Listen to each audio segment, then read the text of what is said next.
en Tallahassee, y luego se mudó a hacer su postdoc a Washington University en St. Louis.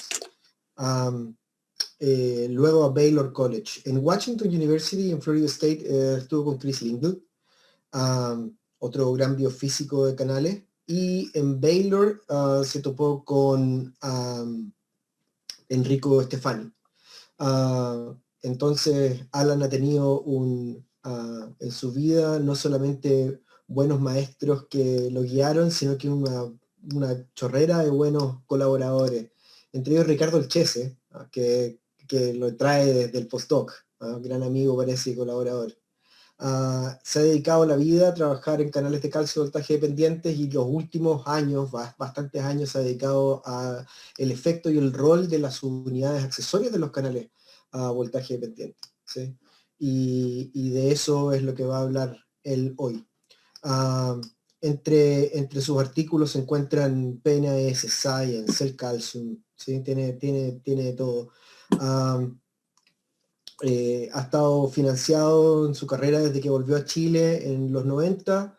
Es parte del Instituto de Neurociencias de Valparaíso desde sus inicios, antes de que fuera Núcleo Milenio.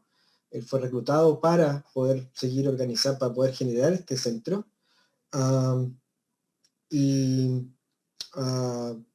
Bueno, sin más, Alan, por favor, cuéntanos de tus cosas. Ya. Gracias por la introducción. Thanks for the introduction.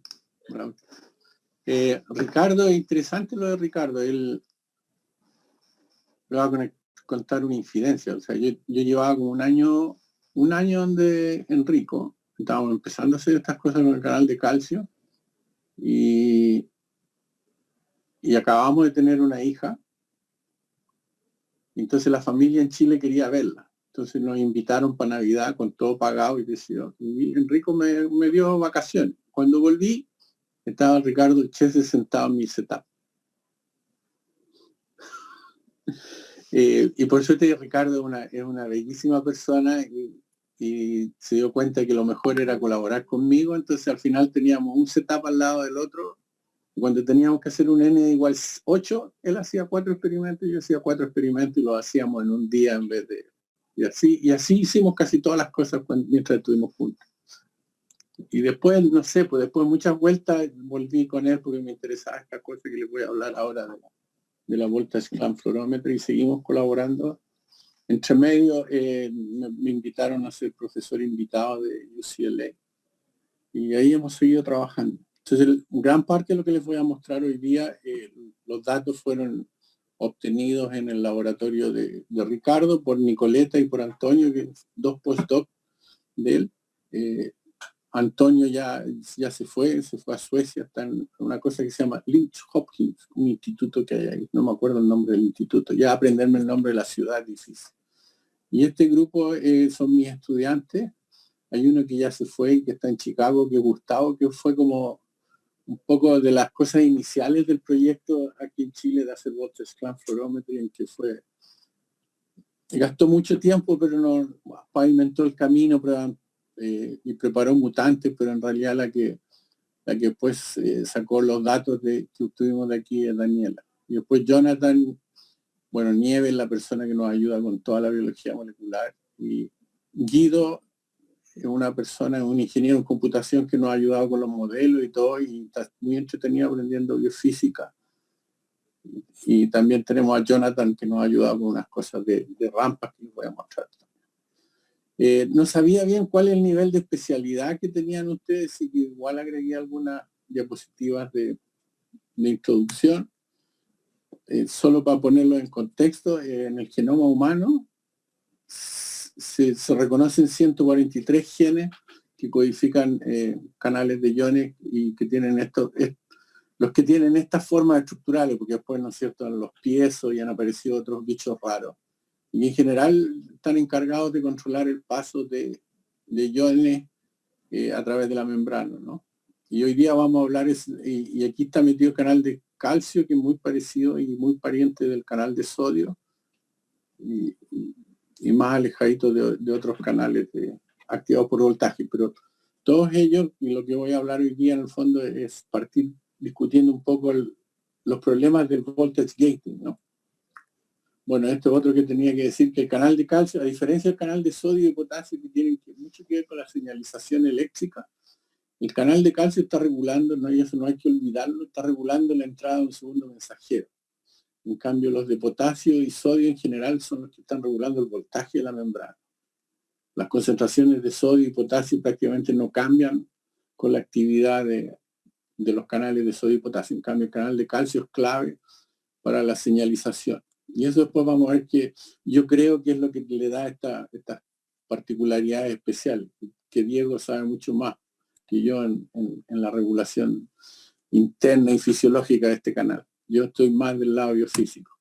Y si uno mira la imagen, la perspectiva más clásica de estos canales activados por voltaje, la idea original es que existía un elemento que tenía cargas, que sentía el voltaje de la membrana y que cuando cambiaba el voltaje de la membrana, esto se desplazaba y daba origen, y el desplazamiento de cargas da origen a una corriente pequeña, que aquí está dibujada en grande, que le llamamos gating current, o movimiento de carga. Son las corrientes asociadas al gating del canal. Y la idea, como está dibujado ahí, que es una idea que este monito inocente fue el que determinó una visión en el campo en que hablaba de lo que existía un acoplamiento electromecánico entre la puerta del canal, o sea, el control de paso de iones, y el movimiento del sensor.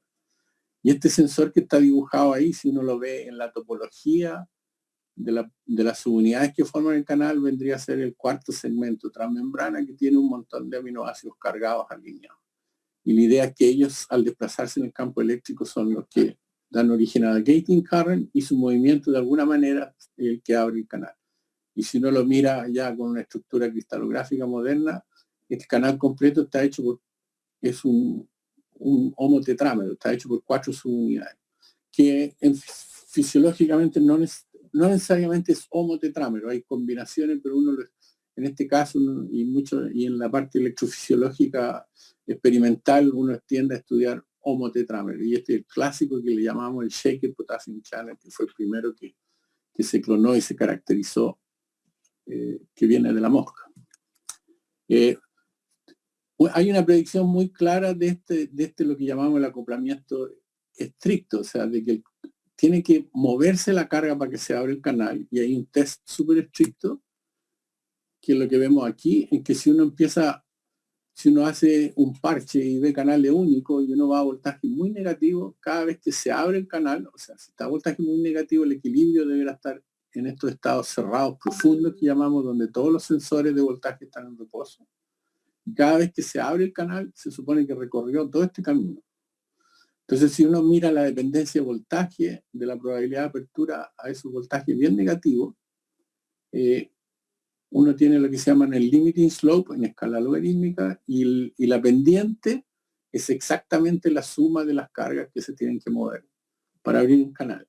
Y esta visión es la que ha dominado, digamos, los voltage dependent, los voltage gated ion channels por muchos años. En realidad es una pelea dura que estamos dando ahí con Ricardo para que nos vayan creyendo. Pero si uno mira otros canales que son estructuralmente muy parecidos, y que Brauchi los conoció también, es que hay canales que son de potasio, que además de ser activados por voltaje, son activados por calcio. Aquí les estoy dibujando estos trazos, son en ausencia de calcio. Y la idea es que estos canales se pueden mover por varios caminos. Uno que dependería de la unión de calcio, pero además existiría otro camino que depende solo de voltaje. Y lo que se va haciendo es que el canal, a medida que une calcio, se va haciendo más fácil abrirlo. Y la idea es que esta transición de calcio a su vez sería obligatoria. Esa era como la idea original.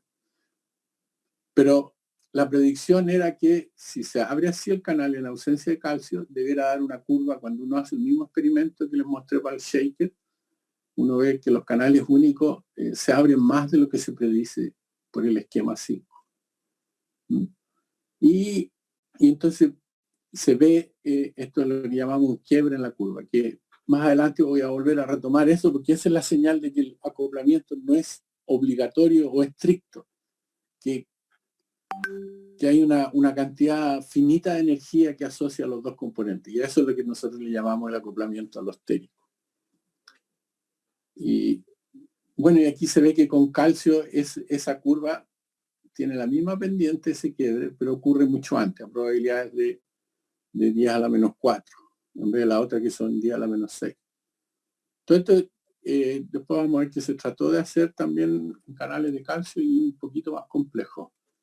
Pero una de las cosas que a nosotros nos parecía un poco obvia al principio es de que el canal de calcio no son 4 subunidades separadas, sino que un solo péptido que involucra 4 dominios o repeat. En realidad uno no debiera llamarles dominio porque cada uno de ellos no es un dominio estructural. En realidad hay 2 dominios estructurales, 2 tipos de dominios. Están los sensores de voltaje, que involucran los 4 segmentos de cada uno de estos repeat o repeticiones, y estos otros 2 que forman el dominio del poro. O sea, el dominio estructural es el poro y los sensores. Pero lo que quiero recalcar en esta figura es que al ser así largo y todo junto, hay divergencia evolutiva, y al final estos sensores es poco probable que tengan exactamente las mismas propiedades y que se muevan al mismo tiempo. O sea, las dependencias de voltaje sean las mismas y contribuyan de la misma manera a la apertura del canal. Pero igual en los primeros intentos de ver de medir la cantidad de cargas que se necesitaban para abrir el canal, se hizo el mismo experimento de ver el limiting slope, pero porque los canales de calcio son bien magnosos, se mueren, hacer parche se expresan mal, entonces si uno hace un parche no puede tener 500 canales en un parche, sino que tiene 5 o 6. Entonces uno no puede llegar a esas probabilidades de 10 a la menos 6, etc. Entonces aquí, este fue un trabajo que se hizo donde Enrico, poco tiempo después que yo me fui, en que lo que hace uno es una rampa bien despacito, va cambiando el voltaje lentamente para que el canal esté en su pseudo steady state, o sea que cada voltaje yo estoy midiendo la probabilidad de equilibrio a ese voltaje. De ese dato uno lo divide por qué tan lejos está de su potencial de reversión y puedo obtener una curva de conductancia versus voltaje, y después yo hago una transformación logarítmica y vuelvo a llegar a esta idea de que debiera haber un limiting slope en que la pendiente debiera ser la cantidad de carga que se mueven, que son necesarias para abrir el canal. Y un poquito menos que en el canal de potasio se cree que cada sensor construye a 2, algo carga. ¿Por qué no son números enteros? Bueno, porque no se mueren en todo el campo. Entonces, en realidad son 3 cargas que se mueven, pero parcialmente.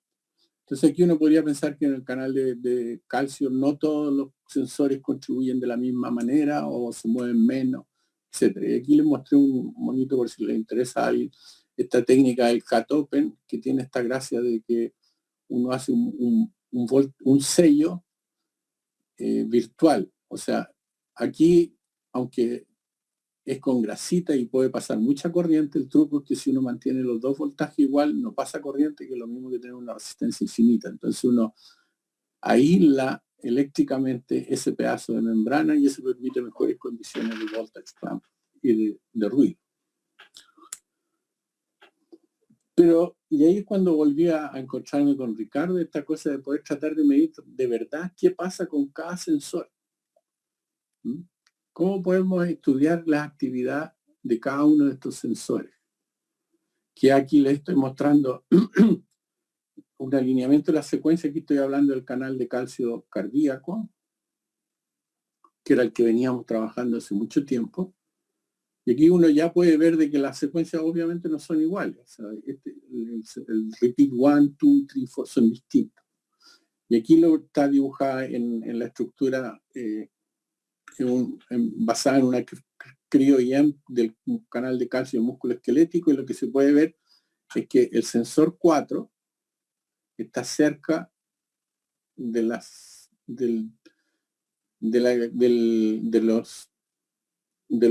segmentos del poro que contribuye el repeat 1. Y a su vez el repeat 3 está conversando con el poro del repeat 4 y así. O sea, Lo que les quiero decir es de que probablemente todas estas interacciones son distintas.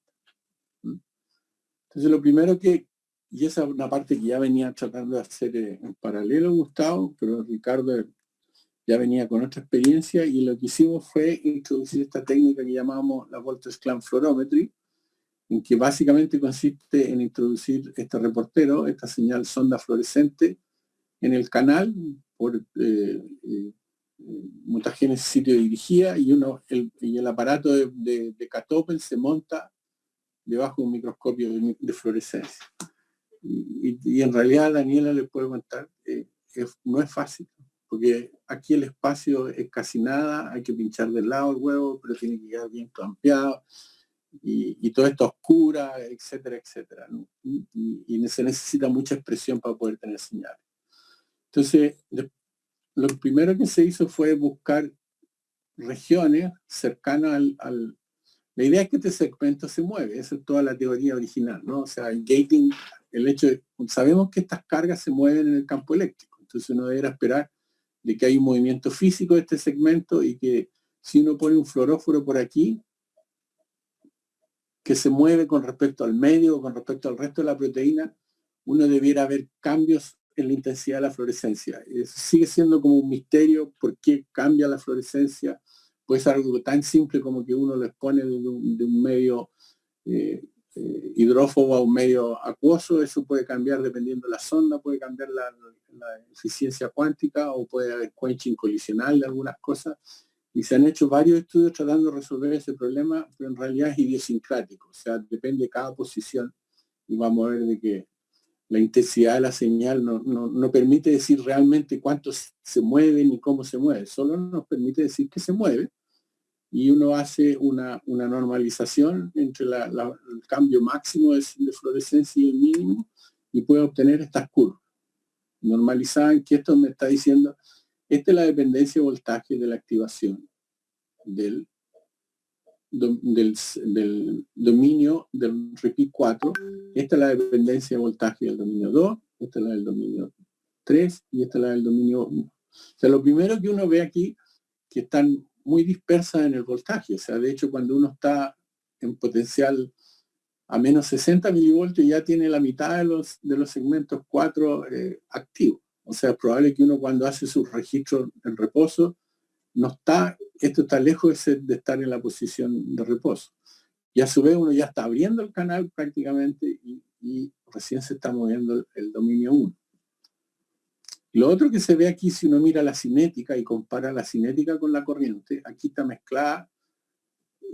La corriente que pasa por los canales Casio es tan chica que uno puede ver en el mismo registro el movimiento de carga y la corriente iónica.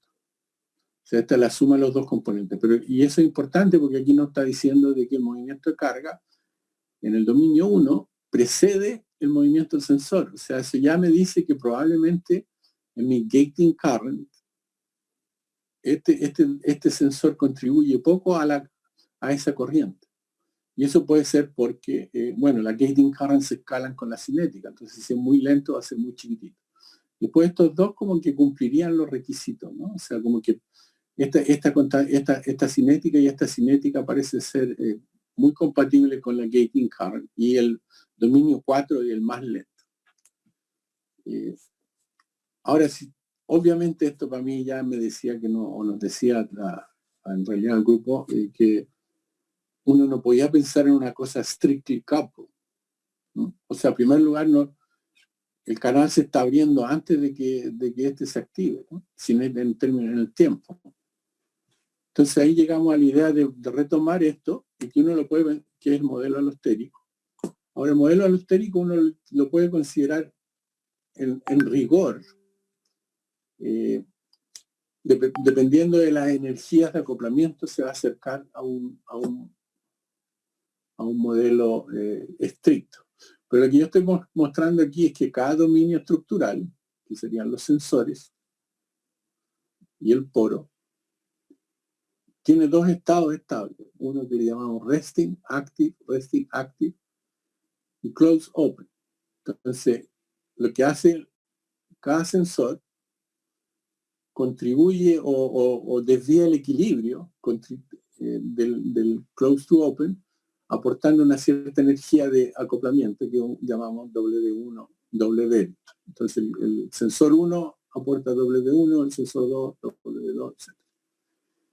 Y esto se transforma en algo bien complicado. El modelo completo tiene 16 estados cerrados, en que porque a diferencia del canal de potasio en que todas las unidades eran iguales, estos colapsan en un solo estado, pero aquí uno tiene que mantener que son 4 estados distintos, que es cuando el sensor 1 está activo, cuando el sensor 2 está activo, el sensor 3, etc. Y así uno va aumentando la cantidad de sensores que se abren, que se activan hasta que están todos activados. Y estamos suponiendo que a priori no estamos estableciendo cuáles son los que se necesitan para abrir el canal. Entonces uno dice que existen 16 estados abiertos que tienen que ver con todas las combinaciones posibles de los sensores. Ahora uno podría llegar a algo estrictamente acoplado, así que estos estados nunca se visitan, entonces el canal pasaría directo de aquí a acá. Pero eso no es compatible con algunas de las cosas que vimos. Entonces lo que hicimos fue tomar este modelo completo y tratar de describir los datos. Ahora, esto fue una pesadilla más o menos, y eso yo creo que incluso les va a costar creerme parte de lo que les voy a ir deduciendo a partir de estos modelos, porque estamos ajustando. La idea es que hay 29 parámetros que tienen que ver con la dependencia de voltaje de cada sensor, o sea, que caracterizan la actividad de cada sensor, después las que caracterizan la actividad del poro, después la cantidad de canales y la conductancia del canal. Y eso nos lleva a 29 parámetros, pero uno puede meter esto en un monstruito de Global Fit y encontrar 29 parámetros que son capaces de describir al mismo tiempo el movimiento de carga, la conductancia, las fluorescencias en steady state y además la cinética. Ahora, si yo hiciera nada más que el steady state, es bien obvio, y eso lo vimos al principio, hay muchas soluciones posibles, porque uno puede compensar la posición de la G agregándole el coupling de uno o del otro. Y lo que es determinante es tener estos datos más esta cinética. Y debemos reconocer que en la corriente iónica siempre nos cuesta más explicar esto. Aquí hay una simplificación muy grande también, o sea que nosotros estamos diciendo que cada domain tiene 2 estados, que probablemente no es tan cierto. Pero en realidad los datos para nosotros nos impresiona, no sé si a ustedes, de que uno pueda ajustar todo ese tipo de información con un solo modelo y un set de parámetros. Ahora, si uno hace un fit a la antigua, va a caer en cosas locales. Entonces les voy a explicar un poquito, pero no aburrirlos mucho, de cómo uno hace y intenta llegar a un mínimo global. Bueno, lo primero que quiero explicar es cómo uno hace un global fit, o sea, cómo yo ajusto simultáneamente todo esto y todos estos datos. Y es relativamente, conceptualmente simple. De hecho, aquí puse uno que tenía que ver con unas cosas que estaba haciendo con el canal de potasio. Pero básicamente uno simula cada uno de los experimentos y tiene sus datos. Y para cada tipo de experimento uno va obteniendo un error. Y después la suma de esos errores la tiene que minimizar. Y aquí uno le mete, a cada uno de esos errores uno le mete un factor que en realidad uno lo va usando y le va siendo importante para modificar la velocidad con que encuentra los mínimos. Pero si uno lo hace a la antigua, que es minimizar la diferencia de los cuadrados, va a encontrar mínimos locales, que van a ser muy sensibles a aquello que inició uno como escala. Entonces hay otra técnica en que uno lo que intenta es buscar cuáles son los parámetros más probables para explicar ese set de datos. Y lo que nosotros llamamos la diferencia bayesiana. O sea, esta ecuación es súper famosa y muy críptica, pero básicamente lo que dice es que si yo asumo un cierto valor, que en el fondo son mis initial guesses, cuando yo digo la prior distribution, yo puedo decir, bueno, el parámetro 1 vale 0, el parámetro 2 vale 2, y es una distribución uniforme con media 0, una distribución uniforme con media 1, etcétera, etcétera. Entonces uno pone aquí su initial guesses. Y el truco es es calcular la probabilidad de los resultados que te entrega con ese prior distribution. Y eso es lo que la gente que hace canal único, esto en realidad no es probabilidad, sino que el maximum likelihood. Entonces, si uno hace millones de veces esto, va encontrando una distribución de parámetros. Entonces uno ya tiene la posterior distribution de los parámetros y eso indica la probabilidad de que el parámetro tenga un cierto valor para explicar los datos. Y para eso hay muchos algoritmos. Yo usé uno que se llama Metropolis Hastings, que en vez de usarlas, de ir minimizando las verosimilitudes o las likelihood, lo que hace uno es puede usar los errores. Y aquí estoy en una diapositiva complicada que saqué de la web. Muestra que es legítimo hacer esto. Entonces lo que uno hace va minimizando, este es el error en la iteración n, este en la iteración n más 1, y va viendo que esto sea mínimo. Y uno tiene que elegir si esto es menor que 1 o mayor que 1. Entonces si es mayor que 1, lo rechaza. Ahora el truco es que uno no lo rechaza directamente, sino que lo rechaza con una cierta probabilidad. Y ahí me entretuve harto tiempo haciendo todos los códigos y para llegar a eso.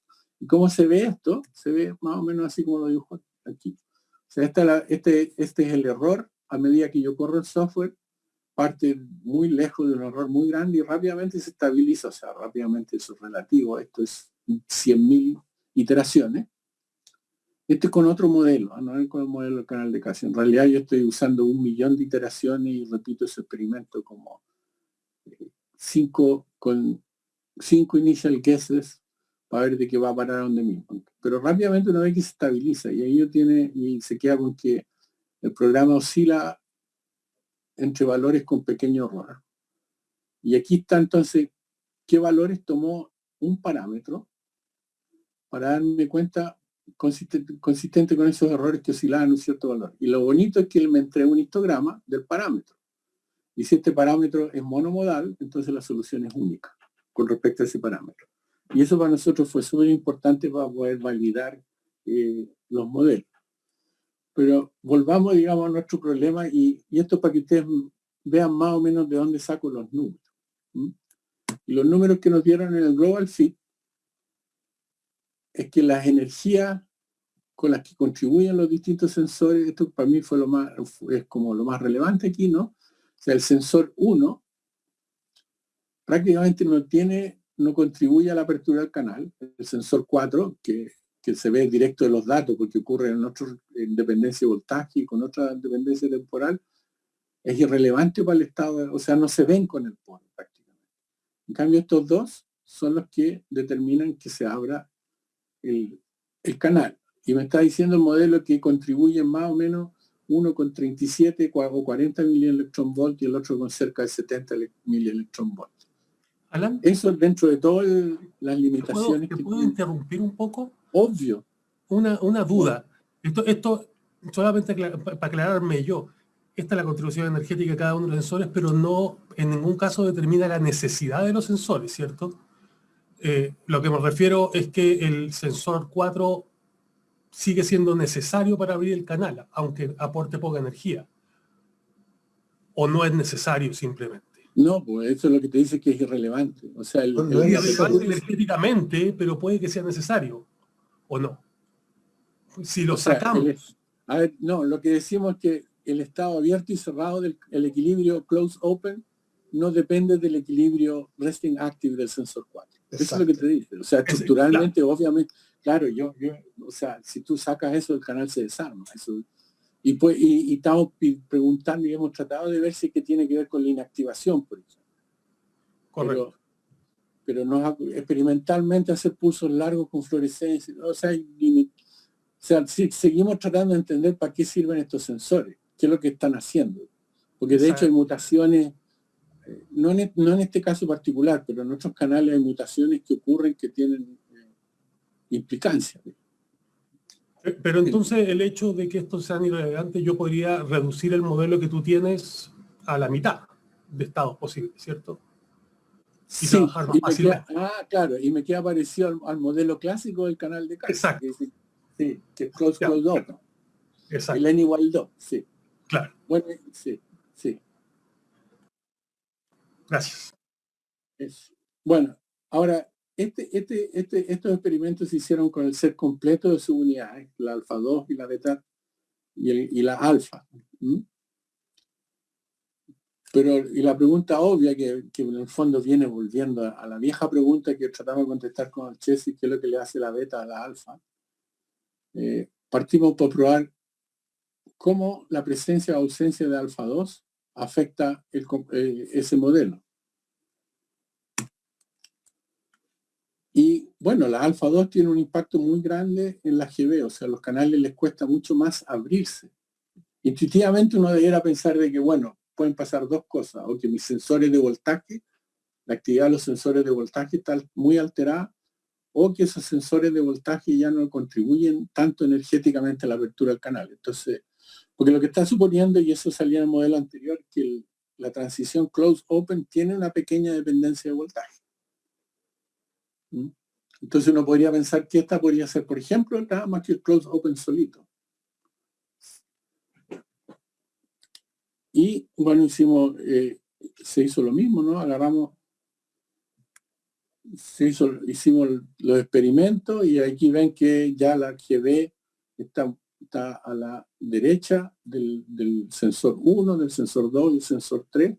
Y estos tres están un poquito corridos también a la derecha. Hicimos el Global Fit, aquí ya están todos los datos en Global Fit. Y si uno compara los datos, efectivamente ve de que la coupling energy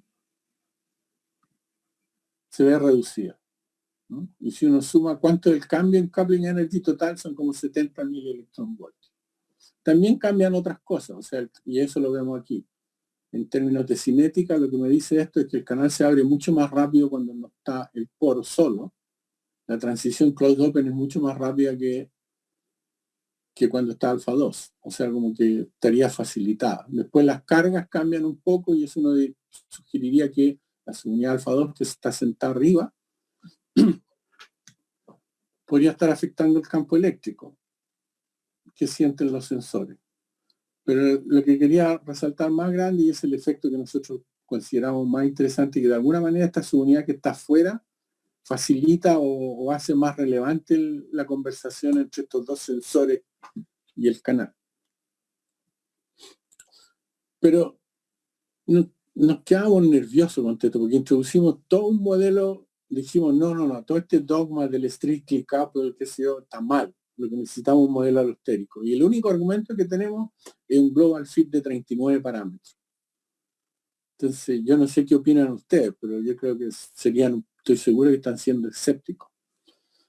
Entonces volvimos al problema de buscar el bending de la curva, porque todo esto dice que la curva de dependencia de voltaje tiene que quebrarse, y Enrico había visto que no se quebraba. Entonces dijimos, bueno, hay que mejorar hasta dónde llegar con el limiting slope. Aquí les voy a contar, esto es un trabajo que estuvimos haciendo con Jonathan, es que hacer de nuevo los experimentos, pero con más cuidadito, o sea, y tratar de extender la cosa. Entonces, este es un registro de una corriente en voltage clamp durante una rampa. Y bueno, y aquí hay ciertos criterios, si esto está bien, esto tiene que ser simétrico, pero aquí hay otro componente que molesta, y es que hay que distinguir entre el leak, o estas conductancias que no tienen que ver con el canal de calcio, y el canal de calcio que se está abriendo una probabilidad con 10 a la menos 6. Entonces lo que hicimos fue calcular aparte el leak, haciendo pulsos muy breves y muy rápido a voltajes bien negativos, ¿no? Y entonces ahí obtuvimos una curva, que está acá, y eso dijimos, este es nuestro leak. Entonces, si ustedes ven, desgraciadamente aquí dejamos al revés las curvas, la original es la azul, la roja es después de restarle el leak, y la línea punteada es el leak. Entonces la idea es que en esta curva experimental inicial hay leak más baja PO, y en la roja estaría nada más que la PO del canal. Pero igual si uno hace eso a escala algorítmica es bien ruidoso. Entonces se nos ocurrió otra cosa. Y dije, bueno, esta curva, si uno la convierte después a conductancia, se parece a una exponencial. Y aquí lo que hice fue tomar una de las ramas y copiarla a los dos lados. ¿A dónde voy? Porque quería llevarla a dominio Fourier, pero quería que solo tuviera valores reales. Y los teoremas de Fourier es que si tú tienes una función par, la solución, el dominio de Fourier son números reales. Entonces, si esto se parece a una exponencial, si por aquí hay una exponencial que pasa por arriba de esta curva, va a tener, en la transformada de Fourier va a tener esta forma. Entonces yo puedo decir, todo lo que está por debajo es señal, y todo lo que está por arriba es basura, es ruido y otras cosas. Entonces aquí ven que desde los 100 Hz para arriba yo puedo eliminar bastante. Y aquí uno alcanza a ver los piquitos que, aunque no se ven en el trazo, son los piquitos armónicos de los 50 Hz, ¿no? Y si yo hago ese ejercicio, me quedo con estas curvas, que puedo llegar hasta menos 90 en este caso, y aquí llegué a menos 80. Y sí veo el famoso bending, que si uno va y mira los voltajes de las curvas que publicó Enrico, llegan a menos 70, muy ruidosas. Entonces yo no sé si aquí hay bending o no hay bending. O sea, y si hay un bending de este tipo, aquí él no lo ve. Entonces con eso nosotros dijimos, ya, eso no sé si a ustedes los convence, pero a mí me convence que el limiting slope no existe, digamos, no hay una pendiente siempre creciente que va a llegar a el número de cargas por canal. Entonces me convencimos que era alostérico. Entonces, bueno, la interpretación de estas curvas no se puede hacer de la misma manera, y aquí hay que hacer algo que introdujo Dan Sick, que colaboraba también con nosotros. Dan Sick es todo un personaje. Él fue un estudiante de Pancho muy brillante, médico, un MD PhD, que está encerrado en un pueblito analizando radiografía y ganando plata como loco, y como hobby entonces se dedica a eso, y ha publicado como 3 papers en el JGP, algunos él solo, otros con otra gente, desde, ¿cómo se llama? Es un lugar cerca de Oregon, que está muy cerca de unas pistas de nieve. Entonces, y él desarrolló, o sea, él formalizó este concepto que viene de muy antiguo del alosterismo. Entonces la idea es que tiene que haber, este bending tiene que existir en los dos extremos. O sea, cuando el canal, están todos los sensores activos y está este equilibrio, ese equilibrio tiene una dependencia de voltaje intrínseca del poro y debiera moverse a lo largo de esta curva. Esto es voltaje, y aquí se hace esta transformación de coordenadas que se le llama un Hindt plot, que básicamente es una escala logarítmica de la conductancia, pero referida a la conductancia máxima, y bueno, por KT. Entonces debiéramos tener acá abajo una asíntota, que es el canal abriéndose y cerrando sin la contribución de los sensores, y arriba también. Y entre medio está la contribución de los sensores. Entonces, bueno, lo primero que tuvimos que aprender es, ya habíamos logrado extender la curva hacia abajo, ahora teníamos que extenderla hacia arriba, y esto no es tan difícil. Lo que uno hace es, pulsos de polarizante en que va cambiando la duración un poco, porque aquí se empieza a acumular inactivación o el huevito no le gusta. Entonces, jugando con eso, uno puede llegar a voltaje muy positivo, y lo que yo mido es la amplitud de la cola. La idea es que yo estoy midiendo cuántos canales estaban abiertos al final del voltaje. Entonces esta curva va a ser proporcional a la PO, y puedo llegar a voltaje muy positivo. Aquí tenemos una curva sin alfa 2 y aquí la otra curva con alfa 2. Y si yo lo expreso eso en logaritmo, voy a tener esto. Y si le hago el Hindt plot, entonces aquí tengo las dos asíntotas. Fíjense que aquí los puntitos son esa GB, en que llega muy lejos, y la línea es la rampa. Y aquí están superpuestas los dos. Entonces aquí también superpusimos la rampa y los puntitos, y logramos construir el Hindt plot, en que tenemos estas dos asíntotas, y podemos medir la distancia entre estas asíntotas, y nos da que el coupling energy es menos total, es menos 160 milielectronvoltios, sin alfa 2, con alfa 2, y sin alfa 2 baja eso a 80. Y si uno hace una estadística de eso, en este modelo me dio menos la diferencia entre sin y con alfa 2 es 78 milielectronvoltios, y la diferencia en los ajustes es 73 milielectronvoltios. Sí, debemos notar de que los coupling energy que medimos son mayores, el total, fíjense que aquí llega como a 160 y tanto, es mayor que tenemos ahí. Parte de eso es porque los datos que teníamos en nuestro ajuste no recorren voltajes negativos ni toman en cuenta el leak, la GB del Global Fit. Pero hay una cosa que habría que incorporar en el Global Fit estos datos, pero lo obtuvimos en distintas condiciones experimentales, por eso no lo hemos hecho. Entonces, yo espero que aquí los convencí de que efectivamente es alostérico y que es regulado por las subunidades. Entonces ahí volvemos a nuestra vieja pregunta, que nos tenía puzzled con Ricardo, y que era esto que habíamos visto, en que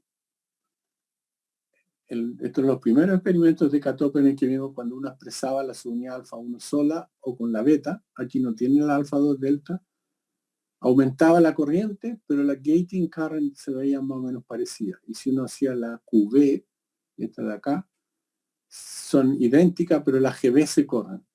Y eso no era tan trivial de explicar, pensando que la subunidad beta está fuera del campo eléctrico. Entonces, y en realidad esto no se puede explicar como, no sé, no he encontrado ninguna manera de explicarlo con un strictly coupled model, en que uno puede cambiar la distancia entre estos dos, modulando algo que está fuera del campo eléctrico.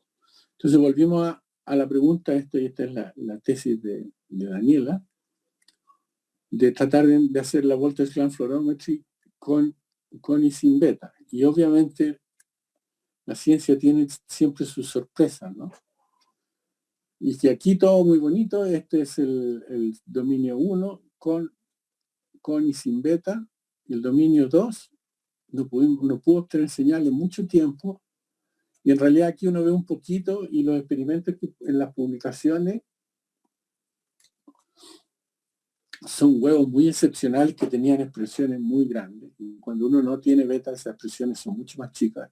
Pues esa es otra cosa que no entiendo. Cuando yo hice los experimentos originales, no había diferencia en la expresión, pero después cambiando los canales, los huevos, lo que sea, es obvio que es mucho más fácil obtener corrientes grandes en presencia de beta. Y no se pudo, no obtuvimos ningún delta F. Fíjense que aquí está expresado en porcentaje. Y aquí lo que pusimos fue la corriente del fotodiodo que mide la fluorescencia, 0,2 picoamperes, o sea, la nada más. Hagan una pregunta pequeña, pero ¿es la misma posición de cisteína donde teníais registros antes para todas las otras mediciones? Sí. Okay. Pero se hizo de nuevo. Okay. No, por eso te digo, esa se hizo, pero si podemos mirar atrás, era un 0,03 de delta F y fueron experimentos muy heroicos. Y sin beta no hubo caso, o sea, Daniela perdió mucho tiempo tratando de hacer esto. Entonces empezamos a razonar de cómo poder pasar eso. Pero lo otro que sí podíamos saber con estos datos es mirar si la subunidad beta le hacía algo a los sensores. Y nos encontramos que no le hace nada. O sea, el sensor 1, el sensor 3, el sensor 4 tienen la misma dependencia de voltaje y las cinéticas también son virtualmente idénticas. Y bueno, y hasta aquí no sabíamos nada. Entonces nos inspiramos en unos experimentos que había hecho Ricardo en el canal BK, que ellos habían descubierto que tenían sus señales de fluorescencia marcando el segmento 1, y descubrieron, porque el segmento 1 se supone que no es que se mueve, ¿no? Pero descubrían que tenían una señal de fluorescencia cuando tenían el segmento 1. Entonces la idea es que había un quenching group por ahí cerca, que era el que cambiaba, se acercaba y se alejaba de ese, y eso era lo que producía la señal de delta F. Y descubrieron un triptófano y cuando lo mutaron hacía que prácticamente desapareciera la señal. Ahora igual lo poquito que ven ellos lo que reclaman que igual la misma dependencia de voltaje, o sea, no es que alteraron el movimiento del sensor. O sea, probablemente hay otros quenching groups cercanos, pero el más importante era el triptófano. Entonces nosotros mirando esto dijimos, bueno, hagamos el paso al revés. Es metamos un triptófano por ahí cerca. Entonces ya había salido la estructura del canal de calcio y entonces empezamos a buscar qué es lo que había cerca del dominio 2. Y aquí están marcados los residuos en que se habían hecho las sustituciones por cisteína y se habían probado todo eso para ver si todas esas posiciones, para ver si nos daban quenching. Y ninguna nos daba quenching. Pero ahí, a puro adivinanza nomás dijimos, a ver, ¿qué pasa si ponemos un triptófano ahí? Y ese triptófano está como a 11 Armstrong de los alfa carbon, ¿no? O sea, el carbono alfa, no el centro de la proteína, del residuo, con respecto al 602. Y bueno, y resultó no solo con el 612, sino que también con el 610. Ahora, todo lleno de sorpresas, ¿no? Entonces ya el modelo, la señal, hay una de estas posiciones que obviamente mi modelo de 2 estados del sensor de voltaje no anda ni cerca, no puedo forzar estos modelos de estado, no hay manera. Pero teníamos esta otra posición que sí podríamos suponer de que básicamente el modelo de 2 estados. Ahora hemos tratado de darle vuelta y sabiendo de que el quenching del triptófano es por electron transfer y esto quiere decir que prácticamente tienen que tocarse los dos residuos.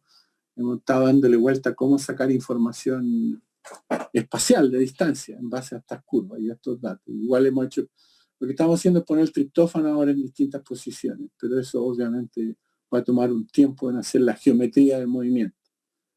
Pero sí logramos hacer eso quenching y tenemos estas dos formas. Lo malo es que sin beta y no hemos podido registrar más que en más que en el 612, que es bifásico. Entonces ahí tenemos que adaptar el modelo. Y lo que me está diciendo esto es que en realidad la subunidad beta parece que estabiliza un estado intermedio. Ahora puede ser que ese estado intermedio es el que abre el canal, ¿no? A lo mejor es el que está más acoplado a la apertura. Si no piensa en un modelo alostérico en que hay una transición, hay estados intermedios que pueden parecerse más a la conformación abierta óptima. Y ahí estamos. Así que, y un poco, y eso era lo que quería contarle ahora. O sea, esperamos que o hacemos el modelo o conseguimos los datos del otro. Yo digo que hay que hacer el modelo con esto. O tal vez no hacerlo tan tan global fit, renunciar un poquito al global fit y ponerlo de esa manera. Y a modo de conclusión, aquí listé algunas cosas, ¿no es cierto? Lo que descubrimos es que los domains tienen distinta dependencia, o sea, distinta cinética y dependencia de voltaje, y que en términos temporales solo el 2 y el 3 son consistentes con la apertura del canal y que el modelo alostérico sugiere que el 2 y el 3 son los que están acoplados. Y que este acoplamiento es sensible a la presencia de subunidades accesorias y que el alfa 2 delta altera esos 3 sensores, en tanto que la beta solo altera el 2. Y que el linkage análisis que hicimos confirma la naturaleza alostérica. Y esta es toda la gente que ha estado metida en este proyecto porque ya lleva unos cuantos años. Muchas gracias. Mucho trabajo, qué lindo. La verdad es que está muy bueno seguir una pregunta desde el inicio años. Y 30 años, eso, nada más 30 años.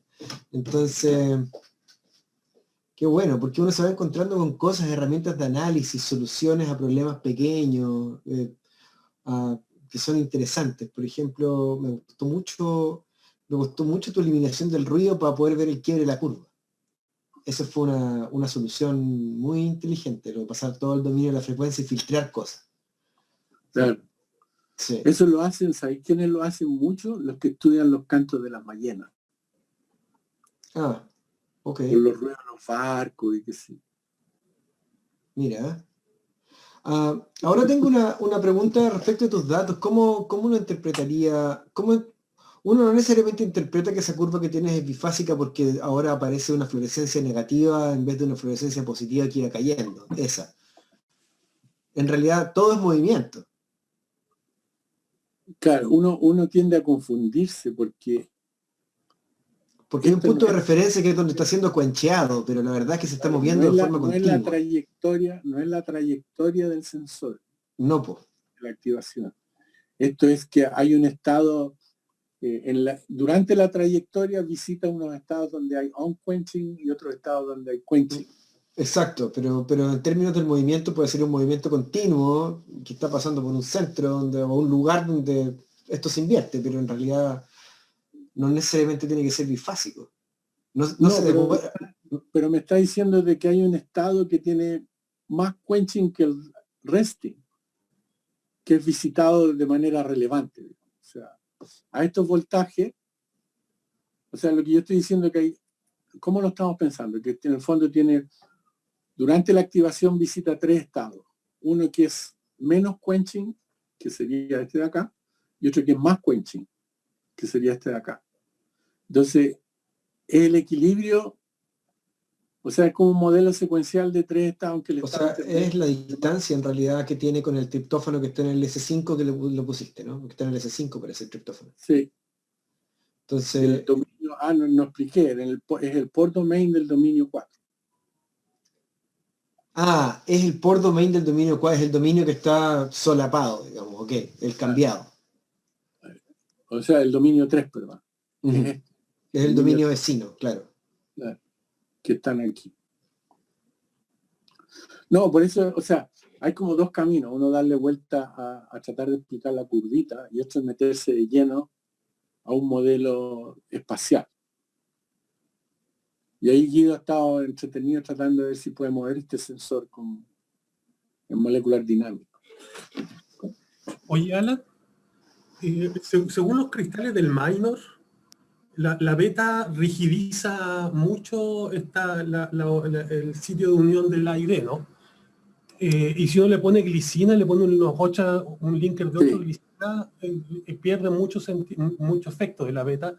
pero mantiene justamente la dependencia, el cambio en la dependencia potencial. ¿No has pensado en ponerle esos linkers de glicina y ver cómo cambia esto? Como separando los dos efectos clásicos de la beta. O sea, puede ser una alternativa. Lo que nos parece extraño es que en la estructura de la cryo-EM no se ve eso. El AID está doblado. ¿No? Sí. Porque ese experimento de glicina como... O sea, a ver, es obvio que la flexibilidad del loop está haciendo algo, pero la idea de que una extensión de la alfa hélice del S6, yo no sé. Claro, es Además que que ese yo... es el modelo del Claro, minor, ¿no? Que es una extensión y claro, que de alguna manera lo usa como palanca, claro. lo deja fijo como palanca. Lo que estamos tratando de ver ahora es dónde está la beta en la estructura, en la cryo-EM, como refinar un poco, porque la cryo-EM, en realidad el primer paper pone, o sea, agarra el cristal de minor y lo ajusta a la densidad electrónica y queda más o menos y todo, con AID incluido. Sí, cierto. En la cryo-EM no hay loop. Y después, O sea, tan rígido no es. ¿Ah? O sea, tan rígido no es porque si no se vería, se hubiese visto. Claro. Y después en la otra paper en que estudiaron los efectos de los distintos agonistas y antagonistas, en que aumentan la resolución, ellos de entrada dicen, olvidémonos de la beta porque no está bien resuelta. Entonces probablemente la beta se está moviendo. Con loop, probablemente con el loop entero, pero lo que queremos hacer es con Molecular Dynamics, partiendo de la estructura original, ver cómo convenza, porque resulta que en la original la beta está debajo del BSD2. Sí. Y es el SH3. Lo que también es extraño porque nosotros vimos antes con los linkers que el dominio GK por sí solo es capaz de producir el cambio funcional, pero lo que uno ve es que el SH3 en esa estructura pareciera estarle haciendo cosquillas, pero eso hay que verlo, tenemos que hacer el modelo y dejarlo correr y ver si conversan la parte intracelular del BSD2 con la subunidad beta. Wendy. Alan, yo me quedé un poco pegada con la pregunta que te hizo Diego sobre el Voltage Sensing Domain 4, del Repeat 4. Si tú mutas las argininas de ese sensor, ¿no afectas el close opening state? Mira, esos experimentos se hicieron y lo que se corren son los bemedios de las GB. No me acuerdo si la del dominio 4 yo creo que no hacía nada. Pero en realidad los efectos son chicos. Y son corrimientos en el bemedio, no son cambios en la pendiente. Entonces es muy difícil de interpretar todo eso. Oye, y la otra pregunta que tengo es sobre ese modelo del colega que decías que vivía en un pueblito chiquito cerca de Oregon. Si puedes ir a esa diapositiva, que me quedé pegada ahí viste, ahí esa. Ahí tienes los dominios, los BSD en 2 estados. Sí. ¿Cuáles son? Porque ahí no me queda claro cuál es el estado de arriba y cuál es el estado de abajo. Estos serían los active. Los active, vale.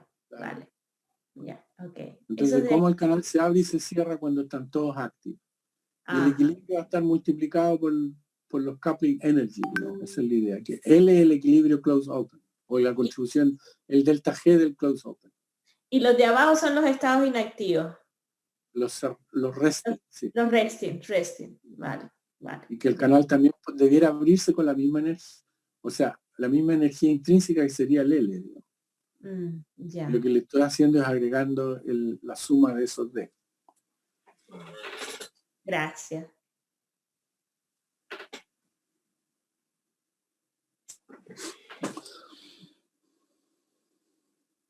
Ya he hecho esto por los canales TRP y van a hacer exactamente lo mismo. Sí. Pero no lo hicieron, no lo modelaron. No. Sí, pero como que uno nunca ha hecho el ejercicio de sacar la energía de coupling desde las pendientes de estas cosas. Claro, lo que pasa es que la pendiente positiva en los TRP no es trivial. O sea, llegar a esta asíntota, eso es lo que yo tengo entendido, porque lo que he visto a los colegas aquí, ¿no? Llegar a esta es complicado. No se saturan bien. No, saturan como después de 250 milivoltios. Y como pero que... Y además no podría transitar a otro estímulo. Sino esto es energía, puede ser cualquier estímulo. No tiene que ser voltaje, puede ser ligando, puede ser cualquier cosa. Siempre que ser lo mismo en 2 condiciones distintas. O de hecho, directamente en presencia de capsaicina, por ejemplo, de algún agonista. Entonces ahí uno puede alcanzar... de energía con una... Esto se puede hacer para un canal activado por ligando, como, no sé, nosotros acetilcolina, yo podría hacer esto. Bueno, el Dan Sick lo hizo muy detalladamente para el Maxi-K. Sí.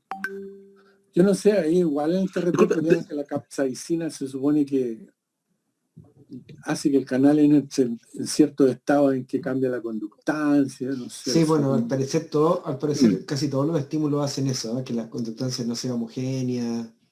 Entonces, sí. Es que el poro está asociado con el gating, entonces el filtro de selectividad está asociado de algún modo indirecto con el gating. Él cambia en la medida que se está abriendo, entonces uno ve diferentes respuestas si el ion permeante es sodio o cesio o potasio, porque no se está coordinando de la misma forma y se afecta el gating. Entonces cierta conversación que es incómodo hacer esta curva, pero creo que se puede.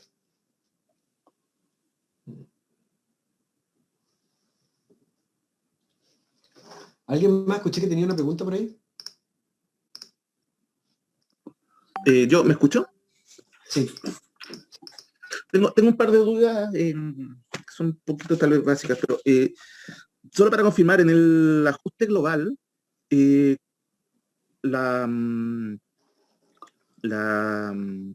diferencias que se calculan también para, a ver, ¿cómo decirlo? Porque estaban corregidos por un alfa, ¿no es cierto?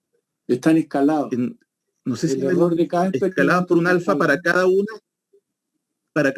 de los estímulos, o para cada tipo de experimento, pero no para cada parámetro.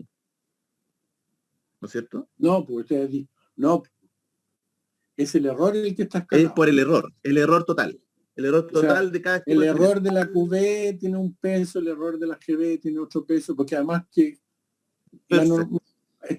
hemos tratado distintas, esa es la gracia cuando uno hace de verdad, hace verosimilitud, porque ahí está todo normalizado de 0 a 1.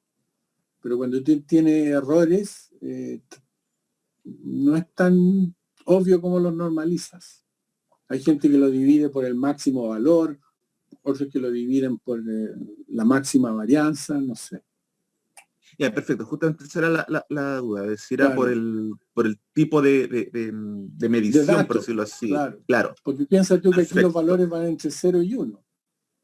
Y aquí van entre 0 y 0,2. Perfecto, ok. ¿Te fijas? Claro. Y la otra consulta que tenía era con respecto a la contribución de la primera repetición, porque sale que tiene baja energía, contribución y todo, pero en el primer gráfico en el que se veía la GB versus las QB, estaban acoplados prácticamente uno sobrepuesto sobre otro, que es lo que normalmente uno ve que se separan cuando hay más pasos intermedios. Pero en este caso, por ejemplo, al principio, justamente el BCD1 se solapa con el G. Claro, entonces eso me llama la atención. Claro, al parecer es coincidencia, porque si uno mira la cinética...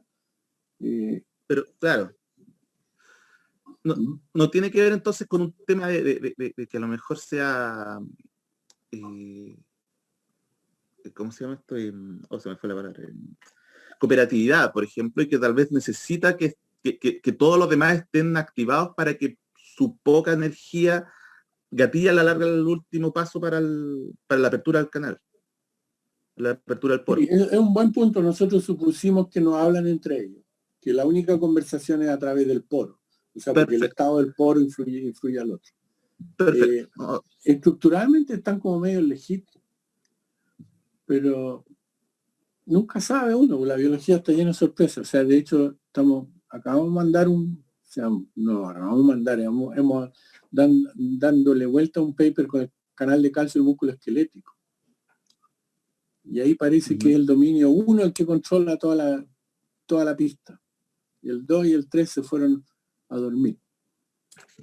O sea, lo que pensamos, lo que le gusta pensar a Olchesi, pero no podíamos mostrar, que el 2 estaría acoplado al canal de raya anodina, que sería el responsable del easy coupling, y el 1 sería responsable de abrir el canal. Y en el músculo esquelético la entrada de calcio no es fisiológicamente tan relevante. O sea, de hecho, en ese caso usamos un mutante de hipertermia maligna, humana, en que hay una mutación en el dominio 1 que impacta en la GB, pero no impacta en el easy coupling.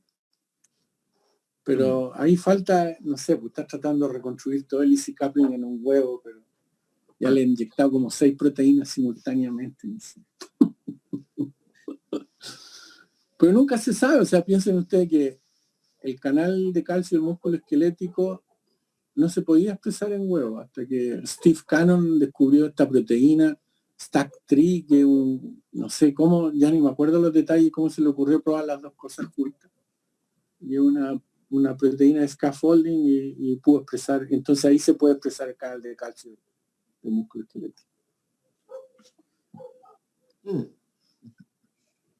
Entonces la idea, y no sé, pues a lo mejor el 2.3, por ejemplo, nuestra sospecha es que probablemente hay 3 sensores acoplados.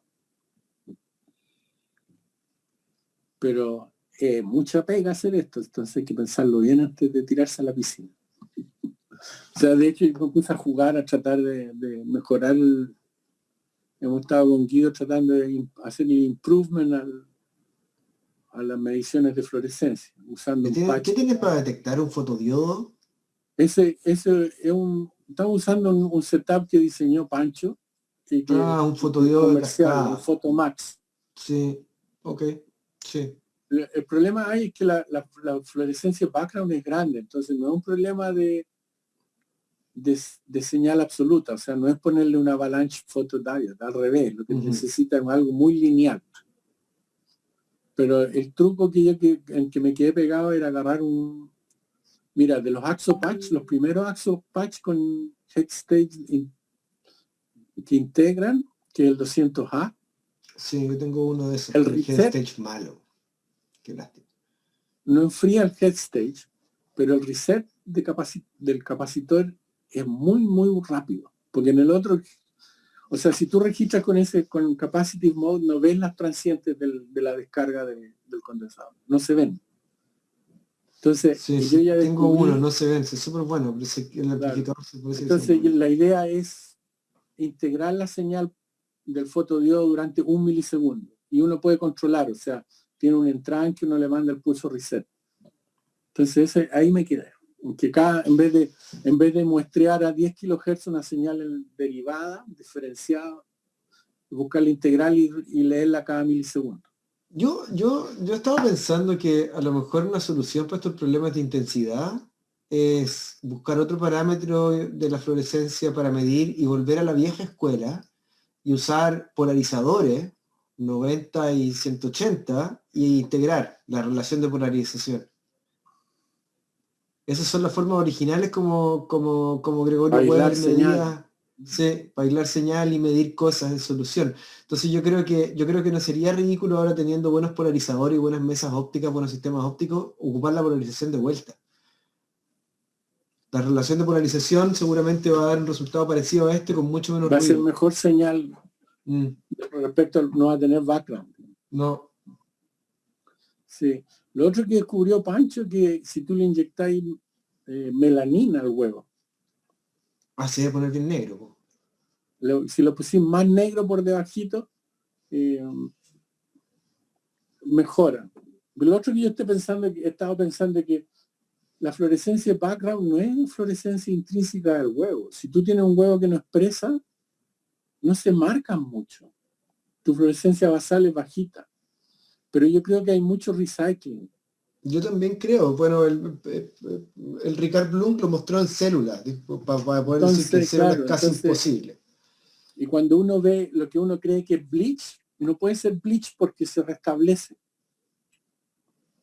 O sea, tú ves, si hace un pulso largo de 1 segundo, ves que la fluorescencia cayó y esperáis medio segundo y se recuperó en un 90%. Entonces hay movimiento en la membrana de las cosas que están marcadas, claro, y vuelven a repoblar ese lugar. Entonces, claro, ¿cómo uno para ese movimiento o saca todos los que están debajito de la membrana? ¿Y cuál tú crees que es la resolución que tenéis? Porque me dijiste que tenía esta señal chiquitita, no sé cuánto porcentaje será de fluorescencia. 0,2%. Pico.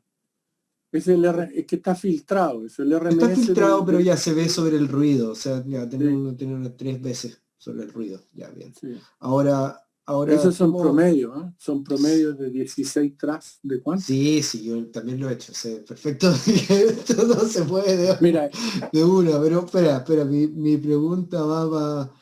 Ay, ya me perdí, ¿viste? Ya bueno, ya me perdí. Sí. Una cosa sí. O sea, no sé, mejorar esa señal ayudaría mucho. Eso es lo que te puedo decir. Lo otro que le hemos dado vuelta es poner no triptófano, sino que poner un lanthanide binding site cerca. Porque ahí podéis comparar con y sin lanthanide. Un sitio de níquel, por ejemplo. Eso es lo que te preguntaría. ¿Y no lo hacen, no lo pueden hacer en pipeta?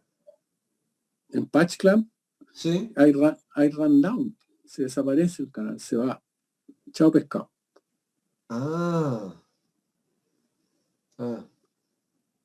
Sí, pues bien inconveniente. Pues. Sí, porque el patch clamp fluorómetro hubiera sido bastante más cómodo. Lo que yo le digo a los estudiantes, todo lo fácil ya se hizo. O sea, sí, pues. Todo lo fácil ya se hizo. A no ser que se te ocurra cambiar la tabla periódica para ver ciertas cosas. Y leyeron hace un poco de un Electro Communications acerca de una mejor forma de ver las electronegatividades. ¿Sí? Súper bueno, porque la chuntaron más casi a todo. Y eso me lleva a la siguiente pregunta. ¿Por qué ocupáis electron volt? ¿Y no ocupáis Joule o kilocalorías? O sea, porque los shifts en la GB y todo eso son milivoltios. Sí, pero el coupling interno de una proteína tiene que ver con la energía estructural que uno tiene más como, o sea, se puede medir en lo que sea, si una unidad, pero No, uno lo sí, tiene más de la mano con, no sé, kilocalorías, los KT nos transforma en kilocalorías, todo como para tener una sí. idea de cantidad de enlaces o lo que sea. Entonces, electronvoltio se nos hace, a mí se me hace complicado. ¿Cuántos son 100 electronvoltios? Tienes que dividirlo por 25,5 y te da Para los KT. dejarlo y Son dejarlo en 3 KT, Ok, ya. o 4 KT. Ya, O sea, la diferencia de coupling eran 3 KT, ok. que no es mucho, ¿eh? No, pues, no es mucho, pues. No. La barrera es bien chiquita, entonces. Sí, sí.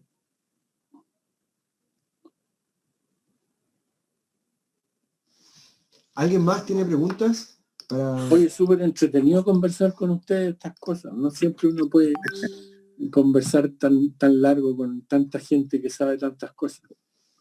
No, pero esa es la idea, pues. La idea de esto es como que de algún modo también empezar a integrarnos con la comunidad local, pues hay una selva local que uno no Sí. explora comúnmente y es una cosa que no está en nuestro ADN de cultura científica. En Estados Unidos y en Europa es muy común que uno vaya a dar seminarios a los departamentos y aquí se hace bien poco, en realidad no es una Uno costumbre trae muy gente. arraigada.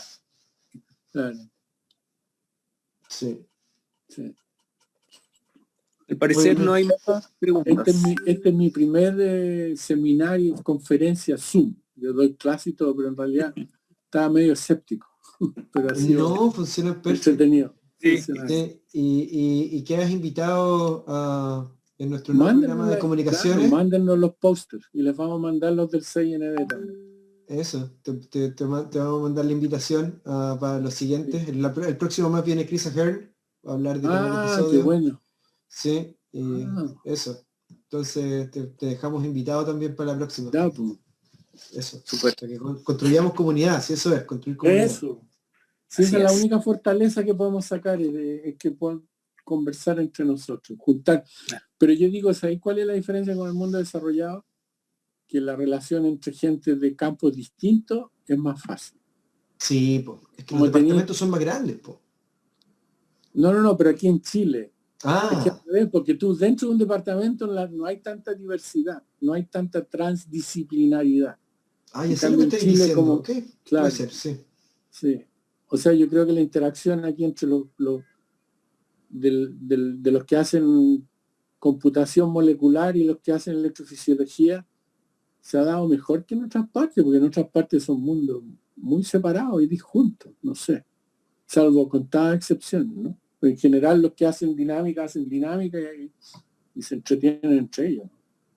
Sí, yo creo que tenéis razón, ¿eh? Sí, es una cosa bien como Chile e Inglaterra también lo tiene bien unido, así los canales y las dinámicas moleculares de proteínas de membrana, pero tenéis razón, sí, puede ser. Sí. Buen punto. Bueno, Bueno, muchachos. Gracias, Alan. Muchas gracias. Muy Muchas gracias. gracias, Alan. Ah. No, para Fue un nosotros. placer. Gracias.